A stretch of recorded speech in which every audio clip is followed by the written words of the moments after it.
Hello everyone and welcome back guys to round 15 of the F1 2019 Charles Leclerc's Ferrari Road to Glory Career Mode, where today we're here at the Singapore Grand Prix. And if you guys did miss out on the last one back in Italy, I would highly recommend going back and checking it out. Safe to say these most recent couple of rounds have very much been a turning point in this career mode, and the battle between the two Ferrari boys, myself and Sebastian Vettel, has been really heating up. It's getting quite personal, I think it's safe to say. And I can tell you guys now, in this Singapore Grand Prix, it definitely gets, it gets turned up another notch. So yeah, if you are new around here, I would highly recommend sticking around for this video, as well as get yourself subscribed so you don't miss out on the final 7 rounds of the season. Obviously, 10 points separate myself and Seb as we come into this weekend's Grand Prix, so it's certainly very tight, and I'm sure this battle will go right down towards the end of the season as well. But as we always do, we'll start this weekend here in qualifying for the Singapore Grand Prix. Obviously, we'll have the comparison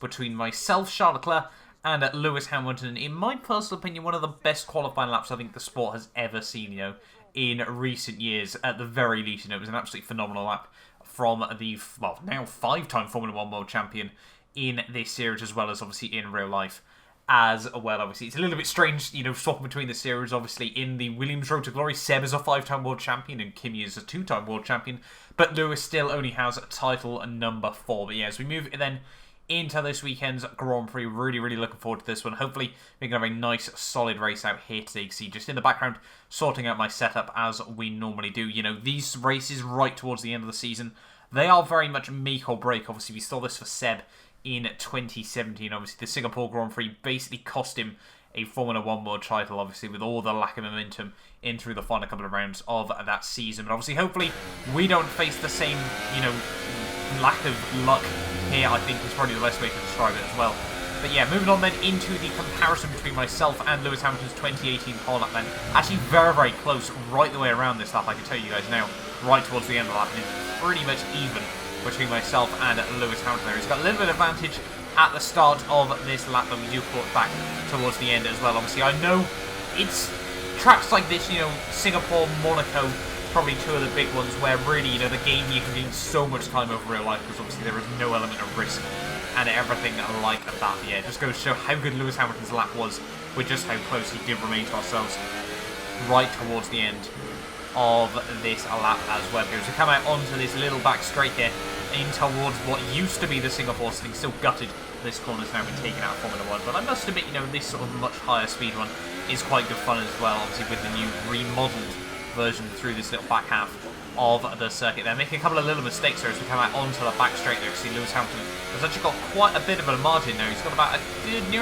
about half a second over myself here as we come in towards the final few corners of this lap here. Down in through sector 3 there, you see just under another barrier for F1 2018 under all the Fly Emirates signs. You've got a lot of Fly Emirates and a lot of Singapore Airways around here. Quite interesting. You've kind of got a bit of a rivalry in the Singapore Grand Prix here. But yeah, through the final couple of corners then to finish off this qualifying lap. You can see Hamilton, he's got a little bit of advantage still. We are gaining time ever so slightly there in towards the final couple of corners of the lap. Through the final corner there, take a lot of curb on the way through, run a little bit wide on the exit there, but it will only be P6 at the end of qualifying there, so not the qualifying that we would have wanted there in the Singapore Grand Prix. Unfortunately, starting a little bit lower than I personally would have liked here today, but it's not impossible. Singapore is not the easiest place to overtake, but it certainly isn't impossible either there. You can see at the end of qualifying, we were just 300ths quicker than Lewis Hamilton's 2018 pole lap there, so I love those laps where it's really tight right at the very end there. But you can see Seb on pole ahead of Hamilton, Gasly, Bottas, Verstappen, and Charles Leclerc there. The top 6 separated by just half a second here for the Singapore Grand Prix then, guys, and let's move on into the race. So here we are then in Singapore, in a race that's only been on the calendar for 11 years, but certainly had its fair share of controversy, and a lot of it seems to actually involve Ferrari at the end of the day. Obviously, Sebastian Vettel's big crash in 2017, where he almost, he did run into Max Verstappen and Kimi Raikkonen there, and obviously Kimi Raikkonen and Felipe Massa's woes all the way back in 2008 in the inaugural Grand Prix. Obviously, I think the less said about that race, the better, with Fernando Alonso technically claiming a victory, no matter how illegitimate it has been more recently proven to have been at the end of the day. There's been a 100% record of safety cars here at the Singapore Grand Prix every single time they've come to this track. there has been one, and I wonder if today's 2019 Grand Prix will be the same. Very much an endurance track as well, one of the longest on the Formula 1 calendar, and if I'm not mistaken, the only F1 track on the current calendar with less than a 50% on full throttle ratio as well here. But looking down the grid then, Sebastian Vettel starts on pole once more here with Lewis Hamilton starting on the front row alongside him. Still yet to win a race this year, Hamilton, with Pierre Gasly once again yet to win a race in P3 there. Bottas 4th, Verstappen 5th, Charles Leclerc 6th, Perez, Hulkenberg, Magnussen and Grosjean ran at the top 10 with Lance Stroll, Danny Rick, Carlos Sainz, Kimi Raikkonen, Daniel Kvyat, Lando Norris, Alexander Albon, Giovinazzi and then George Russell and Robert Kubica round out the grid. But I think we're ready then for the Singapore Grand Prix here. Let's move down to the track. Okay, here we go. I know what you can do. Don't let me down. So this race could prove absolutely critical in the World Championship here today. Between myself and Sebastian Vettel, we start all the way down in P6. Not the ideal grid slot for this Grand Prix, but obviously hopefully we can try and carve our way back up through the order here as we get ready then on the grid for the Singapore Grand Prix. The lights are coming on now. It is 5 lights here in Marina Bay, even I should say there, and it is 5 lights, and away we go for the Singapore Grand Prix. They're off to a pretty mediocre start. They're not really going to be able to get much of a run in towards turn 1. The Perez looks around the outside there, but he doesn't make the move work, and we go down the inside of Max Verstappen there. It gives me a very, very big squeeze, but he does notice me on the inside there at the last moment, and we will move now up into P5 off the start there. So an okay start to this Grand Prix there, and now we really do need to try and carve our way throughout the order here. But, you know, the pace, it wasn't feeling too good after qualifying. I must admit, I wasn't 100% confident in the car, so we might have to try and whip out a bit of a special strategy out of the bag for this one here. You can see trying to close up to Bottas now, who's all over the rear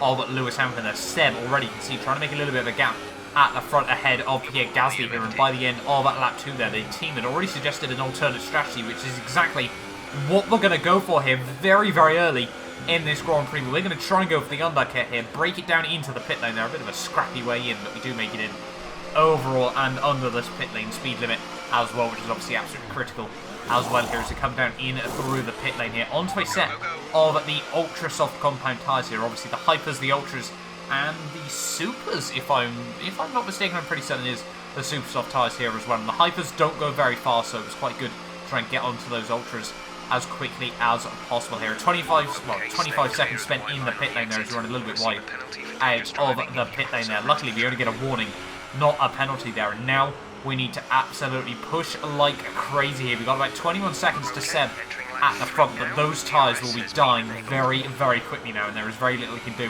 around this circuit. The AI tend to lock themselves into strategies, you know, taking the tyres sort of lap 5 here, so maybe, you know, we can try and make this move work and see if we can try and close down that gap. Obviously the delta on the left hand side will obviously drop and climb, you know, quite drastically depending on where we are around the circuit. You can see by the end though of lap 4 set a 1 minute 38.3 fastest lap of the Grand Prix. That was a good second clear of Seb's fastest lap so far in this race. So, you know, so far so good. You know, the AI will most likely be pitting on the end of this lap, and we've been taking quite a bit of time, you know, sort of a good 2-3 seconds out of them at this stage of the race here. So it's going to be interesting to see where we do head out near Sebastian Vettel. You can see coming to the end though of lap 5, and we will now get into the rear of the field once more though, the rear of the traffic jam. George Russell at the rear of the field currently there, but there is Seb diving into the pit lane in the lead of the Grand Prix. That Bottas will stay on one more lap here. It's pretty much every other team obviously have to make the decision for one driver to go a bit longer there. We dive it down the inside of George Russell there. Lucky that we don't actually run a little bit wide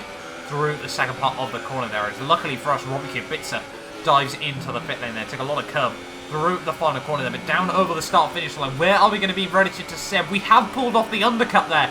There is Seb coming through turn 1, and we have made it work there. What a strategy from the team there. They caught us in nice and early there, and a 3-lap undercut over Sebastian Vettel, and really, you know, that has worked out absolutely fantastically for me. We didn't really have the pace at the start to really hassle the Mercedes, Gasly and Seb there, but just look at that. We are now up into the net lead of the Grand Prix here. We've got Giovinazzi as well trying to go defensive on myself, but hopefully we should be able to get around the outside of the south line. Yes, we do keep it just about between the white lines as well. But yeah, that is us now up into the lead of the Singapore Grand Prix there in a strategy masterclass from Ferrari. Obviously, Seb was a bit robbed last time out in Italy. I'm not too sure still why the team went for the two-stop strategy for Seb there. But you can see, even though we've been able to get the undercut, Seb was still hungry for this race victory. I think he wants redemption after Italy last time out here. You can see on to lap 8 of this Grand Prix, just over the halfway stage there. Seb, he's going to have a look to the outside, down at the back straight here. We can try and hold it up the inside, then we're going to be side by side coming in through Sector 2 here.